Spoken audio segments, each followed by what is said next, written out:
श्री अमोल कोल्हे जी। धन्यवाद अध्यक्ष महोदय। सबसे पहले उन लाखों देशवासियों के प्रति श्रद्धांजलि अर्पित करता हूं जिनकी कोविड के चलते जान चली गई। उन करोड़ों देशवासियों के प्रति सहवेदना प्रकट करता हूं जिन्हें हॉस्पिटल बेड, ऑक्सीजन या फिर इलाज के लिए दर दर की ठोकरें खानी पड़ी। और उन तमाम डॉक्टर्स, पैरामेडिकल स्टाफ, सफाई कर्मचारी और आशा वर्कर्स के प्रति कृतज्ञता व्यक्त करता हूं जिन्होंने इस संकट का डटकर मुकाबला किया।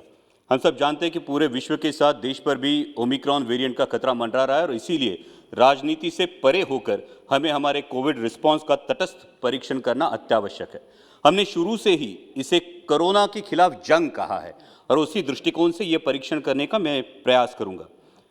कोई भी जंग जीतने के लिए कुछ नियमों का पालन होना अत्यावश्यक होता है। जंग का पहला नियम है वो अपनी रणनीति तय होना। तो हमारी रणनीति क्या है? क्या हम इन्फेक्शन कंट्रोल करना चाहते हैं या हम डेथ्स कंट्रोल करना चाहते हैं या फिर दोनों? क्योंकि किसी भी पैंडेमिक में इन्फेक्शन कंट्रोल करना मुश्किल होता है और शुरुआती जो कदम उठाए जाते हैं उस पर यह बात बड़े पैमाने पर निर्भर होती है। और इसीलिए इंटरनेशनल फ्लाइट्स पर रोक, विदेश से आने वाले यात्रियों की स्क्रीनिंग के साथ ही जरूरी है कि जो कोविड पॉजिटिव पाए गए हैं उनका जीनोम सीक्वेंसिंग किया जाए। और डेथ कंट्रोल करने के लिए अर्ली डायग्नोसिस और प्रॉम्प्ट ट्रीटमेंट जरूरी है, जिसके लिए ब्लॉक या तहसील लेवल तक RT-PCR की लैब की सुविधा और टर्शरी केयर सिस्टम होना जरूरी है। जंग का दूसरा नियम होता है सेनापति का डटकर मैदान में खड़ा रहना। माननीय प्रधानमंत्री जी के नेतृत्व में हम ये जंग लड़ रहे हैं, तो मैं उम्मीद करता हूं कि आने वाले कुछ स्टेट इलेक्शन के बावजूद भी हमारे सेनापति कोरोना के मैदानी जंग में हमें डटकर खड़े दिखाई दे, न कि इलेक्शन रैलीज में। जंग का तीसरा नियम होता है a leader should lead by his own example. जब माननीय प्रधानमंत्री जी 17 अप्रैल को पश्चिम बंगाल में एक चुनावी रैली को संबोधित कर रहे थे, अध्यक्ष महोदय, उस दिन अपने देश में 2,61,000 केसेस पाए गए थे और माननीय प्रधानमंत्री जी की मौजूदगी में सोशल डिस्टेंसिंग और कोविड अप्रोप्रिएट बिहेवियर के धज्जियां उड़ते हुए पूरा देश टेलीविजन के माध्यम से देख रहा था। हमें सावधानी बरतनी होगी कि यह आलम दोहराया ना जाए। जंग का चौथा नियम होता है हर घटक की जिम्मेदारी तय होना। Health is a state subject कह के केंद्र सरकार अपना पल्ला नहीं झाड़ सकती, क्योंकि केंद्र सरकार ह्यूमन रिसोर्स और टेक्निकल एक्सपर्टीज के बारे में राज्यों से कई गुना ज्यादा सक्षम है। इसलिए आपसी समझदारी से आपसी जिम्मेदारी को तय करना होगा और उसी के साथ केंद्र की जितनी भी संस्था है, जैसे एम्स हो, NCDS हो, ICMR हो, हर इस संस्था की भूमिका और जिम्मेदारी तय हो। जंग का पांचवा नियम होता है आवश्यक आयुधों की उपलब्धता एवं तैयारी। हमारी टर्शियरी हेल्थ केयर सिस्टम सक्षम बनाने के लिए अध्यक्ष महोदय सिर्फ मास्क, वेंटिलेटर, ऑक्सीजन प्लांट या PPE किट आवश्यक या काफी नहीं है। उसके लिए बहुत ज्यादा जरूरी है स्किल्ड मैन पावर का होना। इस पर हमें ध्यान देना चाहिए और उसी के साथ डॉक्टर्स की ट्रेनिंग और अवेयरनेस भी जरूरी है, ताकि इनडिस्क्रिमिनेट यूज ऑफ मेडिसिन या पोस्ट कोविड या पोस्ट ट्रीटमेंट कॉम्प्लिकेशंस जैसे म्यूकरमाइकोसिस देखा गया और vascular necrosis of femur head देखा गया, इन कॉम्प्लिकेशंस को टाल सके। अब वैक्सीन की इंपॉर्टेंस हम भली भांति जान चुके हैं, लेकिन वैक्सीनेशन में जितनी देरी होगी, जितना विलंब होगा, उतना ही वायरस को म्यूटेशन करने का अवसर मिलेगा।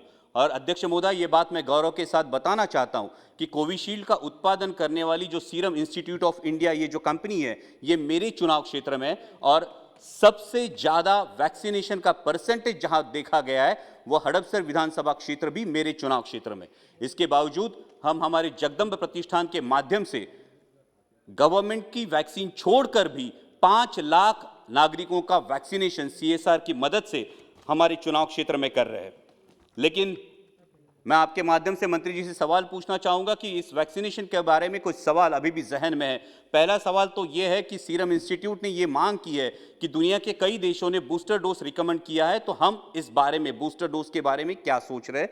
दूसरी बात यह है कि कोविशील्ड लगने में जो अंतर है वो 84 डेज का अंतर है, क्या हम ये अंतर कम करके वैक्सीनेशन का दायरा बढ़ा सकते हैं। तीसरा क्वेश्चन है कि बच्चों में वैक्सीनेशन का क्या स्टेटस है। और जंग का छठा नियम होता है जो बहादुरी दिखाते हैं उनकी सराहना करना। मैं माननीय प्रधानमंत्री जी की, माननीय स्वास्थ्य मंत्री जी की सराहना करता हूं और उसी के साथ हम सब जानते हैं कि महाराष्ट्र बहुत बुरी तरह से आहत था, लेकिन महाराष्ट्र के मुख्यमंत्री माननीय उद्धव जी ठाकरे, DCM माननीय अजीत दादा पवार और स्वास्थ्य मंत्री राजेश जी टोपे ने जो काम कर दिखाया है वो काबिले तारीफ है। और इसी के साथ कुछ प्रशासकीय अधिकारी जैसे हमारे औरंगाबाद तथा संभाजी नगर के म्यूनिसिपल कमिश्नर आस्तिक कुमार पांडे ने सुपर स्प्रेडर स्क्रीनिंग से लेकर स्मार्ट एम्बुलेंस तक कई ऐसे कदम उठाए जिनको देश भर में दोहराया गया। हमारे मुंबई के कमिश्नर इकबाल सिंह चहल ने मुंबई की पॉपुलेशन डेंसिटी और केस लोड को मद्देनजर रखते हुए भी अध्यक्ष महोदया ऑक्सीजन की बिल्कुल किल्लत महसूस नहीं होने दी और एक सक्षम पब्लिक हेल्थ सिस्टम क्या होता है इसका उदाहरण पेश किया। हमारे पूना के डिविजनल कमिश्नर सौरभ राव ने प्रोएक्टिव मेजर्स लेके ड्रग्स और ऑक्सीजन की ऐसी उपलब्धता कराई कि आसमान को छूने वाला डेथ रेट उन्होंने बहुत अच्छी तरीके से कंट्रोल किया। इन सभी प्रशासकीय अधिकारियों, इन जैसे सभी प्रशासकीय अधिकारियों की मैं सराहना करना चाहूंगा। और सातवां और आखिरी नियम जंग का होता है जंग के अप्रत्यक्ष जो परिणाम है उनका ख्याल करना। जैसा हमने देखा कि कोरोना के चलते कई कंपनियां, कारोबार ठप हो गए। अभी आंकड़े सामने आए कि 20,000 कारोबारियों ने अपनी जान दे दी। कई कंपनियों ने अपने एम्प्लॉयज में कटौती की है। उनके भविष्य के बारे में हमें सोचना होगा। इस दौरान बैंकों ने ईएमआई में आम आदमी को कोई सहूलियत नहीं दी। अगर दोबारा ऐसे संकट का सामना करना पड़े तो इस बारे में सर्वांगीण विचार करना होगा। आज भी देश में ओमिक्रॉन को लेकर एक पैनिक सी है अध्यक्ष महोदया। मैं माननीय मंत्री जी से आह्वान करना चाहूंगा कि इस पैनिक के बारे में एक स्पष्ट सूचना अगर देश को मिले तो देश में जो कारोबारों में जो भी पैनिक तैयार हो रही है, आम आदमी में जो पैनिक तैयार हो रही है, उसे राहत मिले। और एक गौरव की बात मैं बताना चाहूंगा कि हमारी फ्लोर लीडर सुप्रिया जी सूले की अगुवाई में महाराष्ट्र में जिन बच्चों के माता पिता कोरोना में गुजर गए, उन अनाथ बच्चों के लिए राष्ट्रवादी कांग्रेस पार्टी की तरफ से राष्ट्रवादी जिवलक करके अभियान चलाया जा रहा है। मैं केंद्र सरकार से दरख्वास्त करूंगा कि इस अभियान को अनाथ बच्चों के लिए देश स्तर पर अवलंब करें। और अंत में अध्यक्ष महोदय इतना ही कहूंगा, जंग के एक पड़ाव पर क्षति पहुंची तो क्या हुआ, जंग के एक पड़ाव पर क्षति पहुंची तो क्या हुआ, हम बचेंगे और भी लड़ेंगे, लेकिन कदम मिलाकर चलना होगा। लेकिन कदम मिलाकर चलना होगा, नए जोश से प्रारंभ करना होगा, वरना कहेंगे देशवासी अगर जीत का सेहरा सिर बंधवाना है तो पराजय का बोझ भी स्वीकारना होगा। अगर वैक्सीनेशन सर्टिफिकेट पे फोटो छपवानी है तो डेथ सर्टिफिकेट का भी जिम्मा लेना होगा। धन्यवाद अध्यक्ष महोदय।